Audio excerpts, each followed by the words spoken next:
이 새벽에 여기 모인 여러분들을 주님의 이름으로 축복합니다. 사도신경으로 우리의 신앙을 고백하시겠습니다.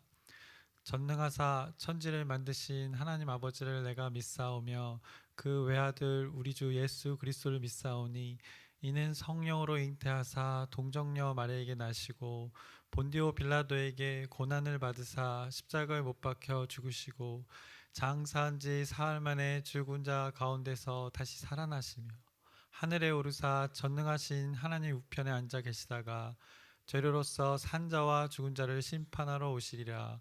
성령을 믿사오며 거룩한 교회와 성도가 서로 교통하는 것과 죄를 사하여 주시는 것과 몸이 다시 사는 것과 영원히 사는 것을 믿사옵나이다. 아멘. 하나님 아버지, 오늘 우리가 이 시간을 구별해서 하나님 앞에 나왔습니다. 오늘 우리의 삶도 하나님께 맡겨드립니다. 우리의 오늘 삶 가운데 순간순간 많은 것을 선택할 텐데 하나님께서 말씀하신 그 약속을 붙들고 보이지 않는 것을 바라보며 오늘 하루도 하나님의 뜻을 선택하는 귀한 우리 모두가 될 수 있도록 인도해 주시옵소서. 예수 그리스도의 이름으로 기도드렸사옵나이다. 아멘. 함께 찬송가 545장 찬양하시겠습니다. 새 찬송가 545장, 통일 찬송가는 344장입니다. 이 눈에 아무 증거 아니 배어도 믿음만을 가지고서 늘 걸으며 이 위에 아무 소리 아니 들려도 하나님의 약속 위에 서리라. 걸어가세 믿음 위에 서서 나가세 의심 버리고 걸어가세 믿음 위에 서서 눈과 귀에 아무 증거 없어도 이 눈이 보기에는 어떠하든지 이미 얻은 증거대로 늘 믿으며 이 맘에 의심 없이 살아갈 때에 우리 소원 주 안에서 이루리. 걸어가세 믿음 위에 서서 나가세 의심 버리고 걸어가세 믿음 위에 서서 눈과 귀에 아무 증거 없어도 주님의 거룩함을 두고 맹세한 주 하나님 아버지는 참 미쁘다. 그 귀한 모든 약속 믿는 자에게 능치 못할 무슨 일이 있을까. 걸어가세 믿음 위에 서서 나가세 의심 버리고 걸어가세 믿음 위에 서서 눈과 귀에 아무 증거 없어도. 아멘. 오늘 함께 나누실 말씀은 민수기 17장입니다. 민수기 17장 1절부터 13절까지 말씀을 함께 교독하시겠습니다. 제가 먼저 읽겠습니다. 여호와께서 모세에게 말씀하여 이르시되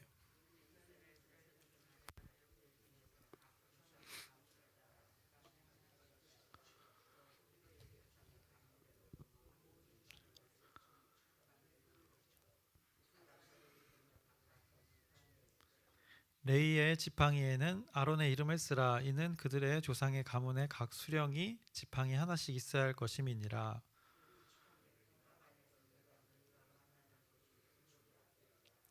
내가 택한 자의 지팡이에는 싹이 나리니 이것으로 이스라엘 자손이 너희에게 대하여 원망하는 말을 내 앞에서 그치게 하리라.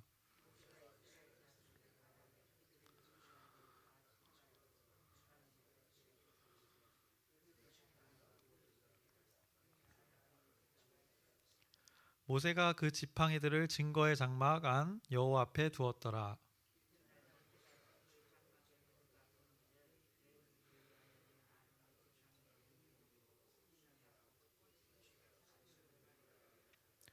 모세가 그 지팡이 전부를 여호와 앞에서 이스라엘 모든 자손에게로 가져오매 그들이 보고 각각 자기 지팡이를 집어 들었더라.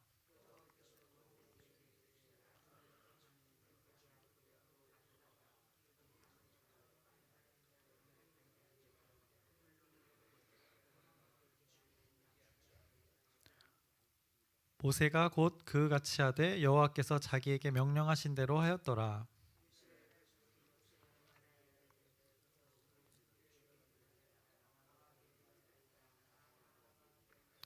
함께 읽겠습니다. 가까이 나아가는 자 곧 여호와의 성막에 가까이 나아가는 자마다 다 죽사오니 우리가 다 망하여야 하리이까. 아멘. 오늘 17장의 말씀을 나누겠습니다. 모세의 그 건의에 도전한 그 반역 사건이 어제 본문 16장에 있었습니다. 고라와 그 일당이 죽고 모세와 아론을 대적하고 원망하던 사람들은 연병으로 죽었습니다. 이후에 오늘 본문에서는 하나님께서는 이제 각 지파의 대표자들에게 지팡이를 하나씩 가져오라고 합니다. 그리고 그 지팡이에 각 지파의 대표자 이름을 쓰라고 하십니다. 그리고 레위 지파의 지팡이에는 아론의 이름을 쓰라고 말씀하셨습니다. 하나님은 자신이 선택한 사람을 이스라엘 백성에게 확실하게 보여주기를 원하셨던 것입니다. 그래서 그 지팡이에 이름을 써오라는 방법을 하나님께서 오늘 본문에 사용하셨습니다. 그래서 하나님께서는 12개의 그 지팡이들을 회막안 증거계 앞에 두라고 명하셨습니다. 그리고 하나님의 선택이 있었습니다. 지팡이에서 싹이 날 것이라고 말씀하시면서 어디에 두라고 하셨습니까? 회막안 증거계 앞에 두라고 하셨습니다. 증거계는 그 하나님과 인간이 만나는 장소입니다. 증거계는 하나님이 말씀하시는 장소입니다. 그곳에 그 지팡이를 두라고 하나님께서 말씀하셨습니다. 그러면 하나님께서 선택받은 그 지팡이에 싹이 날 것이라고 오늘 선포하셨습니다. 하나님이 누구를 택하였는지를 실제 눈으로 그들에게 보여주시겠다고 하시는 것입니다. 증거를 제시해 주겠다고 하시는 것입니다. 너희에게 확실한 증거를 보여줄 것을 오늘 말씀에서 선포하셨습니다. 그래서 선포한 대로 약속한 대로 오늘 아론의 지팡이에 움이 돋고 순이 나고 꽃이 피어서 살구 열매를 맺는 그런 결과가 있었습니다. 그 표징으로 반역에 대한 것을 기억하게 했습니다. 그들이 전에 계속 반역을 하고 원망을 했는데 그 다시는 반역, 그 원망들을 하나님의 권위에 도전하는 것들을 하지 말라고 이것을 통해서 증거로 삼으라고 오늘 말씀하고 계시는 것입니다. 그랬더니 이스라엘 백성들이 반응이 어땠습니까? 희한하게도 확실한 증거를 보여줬음에도 오늘 12절에 이렇게 말하고 있습니다.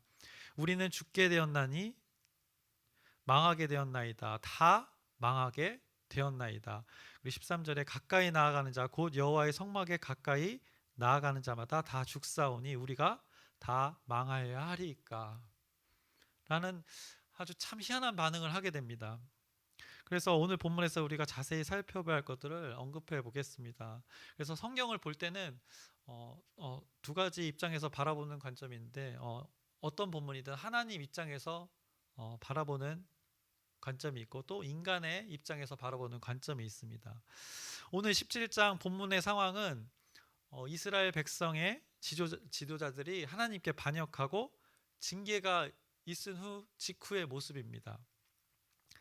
그들은 하나님 권위에 대한 도전과 그들 근본의 마음속에 있는 그 하나님에 대한 불신, 신뢰하지 못함, 그분을 의지하는 것에 대한 그 불안한 마음이 가득 차 있었습니다. 이런 상황에서 오늘 하나님의 입장에서 오늘 본문의 상황을 보자면 하나님께서는 이제 이 불만들과 원망들로 가득 찬 이스라엘 백성들 가운데 질서를 정리하시고 이스라엘 백성들에게 다시 기회를 주시려는 것입니다. 지팡이의 지팡이를 통해서 그 하나님이 세우신 자가 누구인지를, 하나님이 질서를 세웠다는 것을 분명하게 징표로 오늘 본문에 말씀하고 나타내 주신다는 것을 말씀해 주고 계십니다. 지팡이는 당시 어떨 때 사용했습니까? 여행할 때, 그리고 또 가축을 키울 때, 그리고 통치자들이 사용했습니다. 왕의 권력을 나타내기 위해 그 지휘봉을 들고 있었습니다. 하나님의 징표는 무엇이었습니까?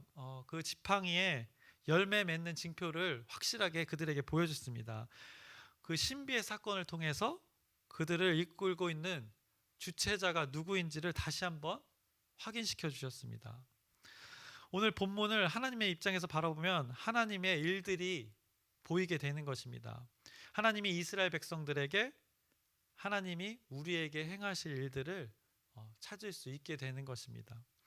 하나님께서는 원망과 불신으로 가득 찬 그 하나님의 권위에 도전하는 그들의 질서를 정리하기 위해서 하나님께서 이스라엘 백성들에게 오늘 기회를 주시는 말씀입니다. 그 수많은 원망과 불평들이 표현되어 있지만 하나님께서는 그 신실한 약속들을 이뤄가심을 우리는 찾아야 할 것입니다.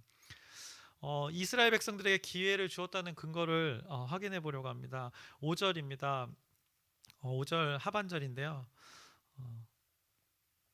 이스라엘 자손이 너에게 대하여 원망하는 말을 내 앞에서 그치게 하리라. 우리말 버전은 불평하는 것을 내 앞에서 잠잠하게 할 것이다 라고 말씀하십니다. 단순히 지팡이에서 싹이 난 그 신비를 보여주기 위함이 아닌 그 신비의 그 사건을 통해서 하나님을 향한 도전과 그 원망과 불신을 신뢰를 통한 관계의 회복을 이루기 위해서 그 원망을 잦아지도록 하나님께서 이 지금 신비의 사건을 보여주신 것입니다. 그리고 4절에 이렇게 말씀하고 있습니다. 내가 너희와 만나는 곳에 두어라 라고 말씀하셨습니다. 그 지팡이를 하나님께서는 단순히 그 신비의 사건을 놀랍게 여겨서 그래서 이스라엘 백성들이 그 놀라운 사건에 자신을 따르게 하는 것이 아니라 이 징표의 사건에는 분명한 목적이 있었습니다. 하나님과 만나는 곳에서 너희들과 그 관계 회복을 위해서 지팡이를 이곳에 갖다 놓으라고 기회를 또 주시는 것입니다. 이것이 하나님의 입장인 것입니다. 이 사건을 통해서 여호와 나를 믿고 원망을 그쳐라 라고 이렇게 징표를 주십니다. 그리고 10절에 말씀하십니다. 10절에 반역한 자에 대한 그 표징이 되게 하여 그들로 내게 대한 원망을 그치고 죽지 않게 할지니라 라고 말하고 있습니다. 죽지 않게 할지니라.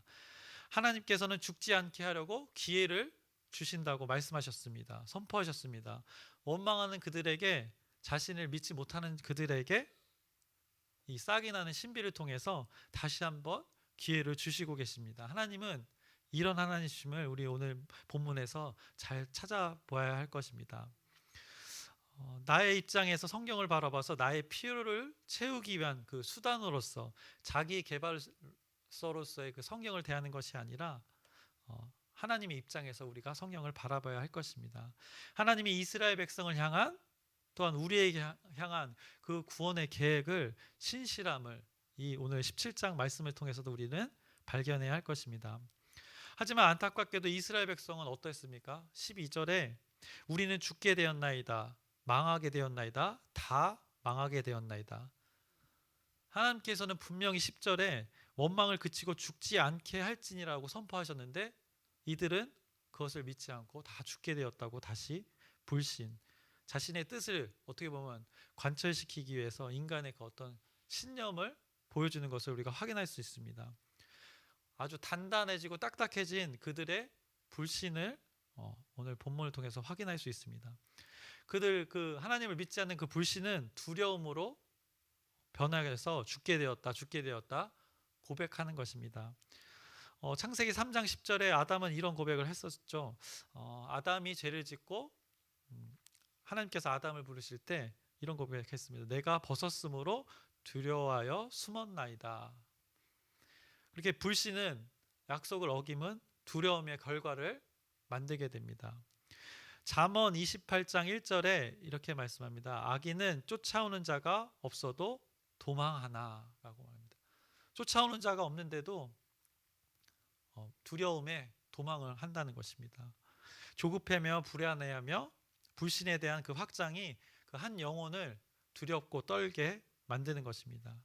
그 불신이 우리에게도 존재함을 우리 본문을 통해서 우리에게 지금 마주하게 하는 것입니다. 어찌 우리에게 적용해 보자면 그것은 우리에게 있는 어떻게 보면 견고한 진일 수 있습니다. 우리 마음 가운데 생각 가운데 그 한 구석에 하나님을 향한 거부와 의심이 견고하게 그것을 요새로 둘러싸고 있는 것입니다. 그 견고한 진은 오랜 세월 동안 우리의 생각과 마음 가운데 쌓고 점점 높아져서 그 벽은 점점 두꺼워져서 견고하게 우리 마음 가운데 자리 잡고 있는 것들이 분명히 있을 것입니다. 상처를 받아서 그 상처를 잘 회복하지 못하고 덧나서 또 골마서 그것이 우리에게 견고한 진이 된 것들이 있을 것입니다. 굳은 살이 배겨서 무감각해진 우리의 모습들이 있을 것입니다. 두꺼운 성벽이 되어서 사람들에게 적대적이고 하나님께 대하여 부정적이며 불신으로 우리가 반응하는 것들이 우리 마음과 생각 가운데 분명히 존재할 것입니다. 그런 것들을 생각해 볼 때 누구에게나 이 부족함, 결핍은 존재합니다. 과거 우리가 살아오면서 많은 것들을 겪게 됩니다. 그 우여곡절 가운데 형성된 그런 우리의 모습, 자아들이 있는데 그것 가운데 결핍이 분명히 존재합니다. 하나 예로 들자면 아이들이 성장을 할 때 아이가 그 부모의 부재는 그 아이의 자아를 형성할 때 아주 어떻게 보면 치명적인 결핍을 형성하게 됩니다. 그래서 부모의 부재는 모든 것을 그 아이가 스스로 판단하게 하고 그 스스로의 결정을 신뢰함으로써 기준 없이 자신의 판단이 기준이 되어서 모든 것이 독단적이 될 수 있습니다. 그리고 고집이 세질 수도 있습니다. 그래서 그 다양한 결과로 나타나게 되는 안타까운 일들이 벌어지게 됩니다. 그 결과적으로 그 결핍이 굉장히 단단해져서 견고한 진이 된다는 것입니다. 여러분들이 TV에서 보면 그 금쪽 같은 내 새끼를 보시면 잘 아실 수 있을 것입니다. 누구에게나 결핍이 있지만 그 결핍을 무엇으로 채워서 우리가 극복하느냐에 따라 그의 삶이 달라질 것입니다. 결핍의 종류는 다 다양합니다. 사람마다 경험한 것이 다르기 때문에. 그러나 그 결핍을 하나님의 말씀으로 채워서 하나님을 신뢰하면서 나아가는 자들은 그 하나님의 신뢰를 바탕으로 그분의 일하심을 통해서 그 결핍이 주님의 일하심으로 흘러 넘치게 됩니다. 하지만 하나님을 향한 불신으로 가득 찬 그 결핍은 무서운 파괴력을 가져서 관계의 깨어짐이 되고 또 그 견고한 진이 되어서 자기 방어를 하게 되고 관계에 불통이 생기게 되는 것입니다. 그 성인 나이라는 단어를 잘 아시지 않습니까? 나이를 먹어감에 따라 우리가 성숙하면 얼마나 좋겠습니다만 나이를 먹어감에 그렇지 못한 부분도 모두에게 존재합니다. 그 결핍의 공간들이 부정적인 결과를 우리 관계 가운데 나타나게 되는 것입니다. 분명 나이로는 어른임에도 아직 성숙하지 못한 어린아이 같은 그런 떼쓰기 또 우기기 독불장군 같은 모습 또 유아 독존들의 모습들이 우리 관계 가운데 나타난다는 것입니다. 그런 자들은 어떻게 보면 우리 모두이지만 스스로 고립되게 된다는 것입니다. 이런 것들이 나를 형성하게 되고 또 이웃과의 관계에서 또 가족과의 관계에서 또 제일 중요한 하나님과의 관계에서도 이게 형성되어진다는 것입니다. 인생 삶 가운데 가장 중요한 그 하나님과의 관계에서 걸림돌이 된다는 것입니다. 오늘 본문의 이스라엘 백성들처럼 말입니다. 12절에 우리는 죽게 되었나이다 망하게 되었나이다 다 망하게 되었나이다 다 죽사오니 우리가 다 망하여야 하리이까 이런 안타까운 고백을 하게 되는 것입니다.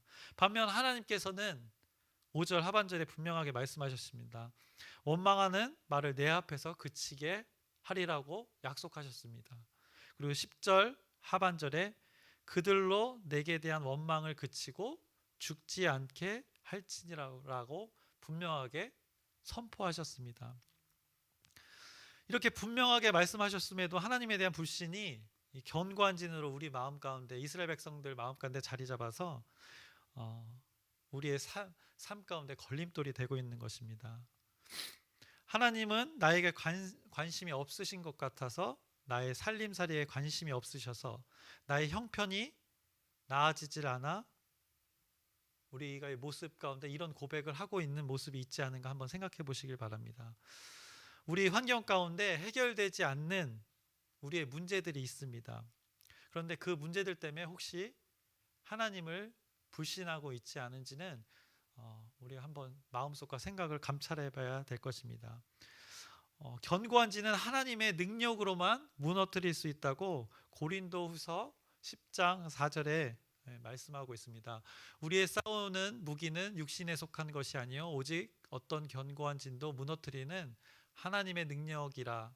모든 이론을 무너뜨리며, 육신의 싸움이 아니라는 것입니다. 하나님의 능력으로만 이 견고한 진을 무너뜨릴 수 있다고 하나님께서 말씀하셨습니다.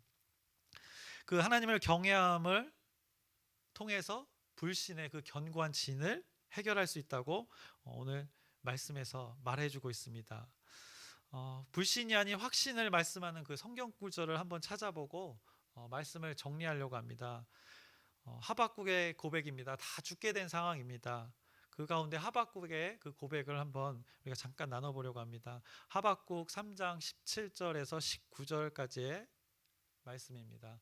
비록 무화과 나무가 무성하지 못하며 포도나무에 열매가 없으며 감람나무에 소출이 없으며 밭에 먹을 것이 없으며 우리의 양이 없으며 외양간에 소가 없을지라도 나는 여호와로 말미암아 즐거워하며 나의 구원의 하나님으로 말미암아 기뻐하리로다. 주 여호와는 나의 힘이시라. 나의 발을 사슴과 같게 하사 나를 나의 높은 곳으로 다니게 하시리로다. 이 노래는 지혜하는 사람을 위하여 내 수금에 맞춘 것이니라. 여기에 사슴이 나옵니다. 왜 사슴일까요? 한국인들은 사슴을 생각하면, 사슴을 말하면 무엇이 먼저 떠올리십니까? 네? 목이 길다. 사슴이 목이 길다. 네. 저는 사슴하면 그 노경이 떠오르던데. 네. 사슴하면 노경이 떠오르는데 이들은 다른 것을 생각했습니다. 또 사슴하면 그 아름다운 여인의 그 눈망울을 생각하지 않습니까? 근데 이 유대인들에게는 사슴은 이 험난하고 그 위태로운 광야, 그 계곡 같은 높은 산악지대에서도 미끄러지지 않고 민첩하게 달리고 또 정확하게 이렇게 도약하고 착지하는 모습을 떠올린다고 합니다. 그래서 그 이스라엘 우체국에 마크가 있는데, 저희는 이 제비 같은 모양이잖아요, 우체국이. 근데 이스라엘은 이 사슴이 우체국의 마크라고 합니다. 그래서 이 하박국은 이 창자가 떨리는 두려움 속에서 사자, 코끼리, 독수리가 아닌 사슴을 떠올렸습니다. 하나님께서는 그 당신을 자기 힘으로 삼는 이들을 위태로운 그 현실의 절벽에서 결코 추락하지 않도록 끝까지 붙들어 주실 것을 말해주고 있는 것입니다. 비록 우리의 오늘의 현실이 평지가 아닌 깊은 계곡으로 이루어져 있지만, 그곳에서도 하나님을 의지하면, 하나님을 경외하면 하나님께서 그 환경을 초월하는 승리자의 그 기쁨과 만족을 주실 것이라고 이 약속을, 또 이 하박국의 고백이 통해서 우리에게 말씀해주고 있는 것입니다. 더욱이 환경에 지배당하지 않는, 그 환경을 거스르며 뛰어다니는 사슴과 같은 고백이 여러분 가운데 있기를 오늘 이 말씀을 통해서 소망합니다. 다윗도 이런 고백을 했습니다. 사무엘하 22장 34절입니다. 나의 발로 암사슴 발 같게 하시며 나를 나의 높은 곳에 세우시며. 그 발이 여러분의 발이 되기를 소망합니다. 여러분의 발이 사슴과 같은 발이 되기를 소망합니다. 이스라엘 백성들의 불신이 가득 차 있는 본문이었습니다, 오늘은. 그럼에도 하나님의 계획이 있었음을 우리가 확인할 수 있는 17장의 말씀입니다. 이스라엘 백성의 모습에서 동일하게 우리의 그 견고하게 자리 잡은 불신들의 모습을 돌아봅니다. 그 불신들이 어떻게 형성되었는지는 우리의 마음들을 잘 헤아려 보고 그 불신의 결핍으로 인한 하나님과의 관계에 방해하는 걸림돌들에 대해서 회복하는 시간이 있기를 소망합니다. 우리의 환경이 나아지지 않고 오히려 닫히는 상황들에 여러분들이 처할 수도 있습니다.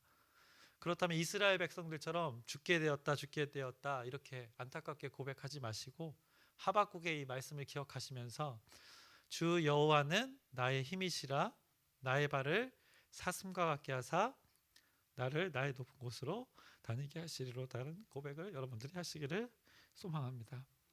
말씀을 마치겠습니다.